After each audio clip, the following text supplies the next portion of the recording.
Cinema Vehicles said, okay, we'll make body kits and we'll sell them. So they made 500 body kits, each one serialized, and certificate of authenticity and stuff came with it. So I have one of those 500 kits on this car. So it's closer to an Eleanor than most, right?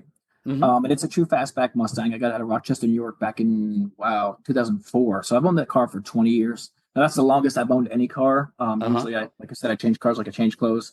But I was smart enough to hang on to that one.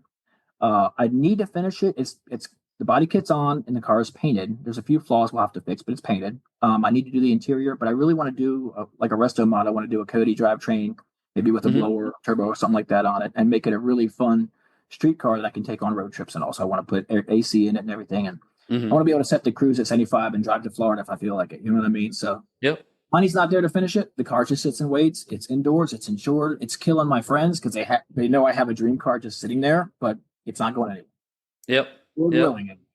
It's on the list.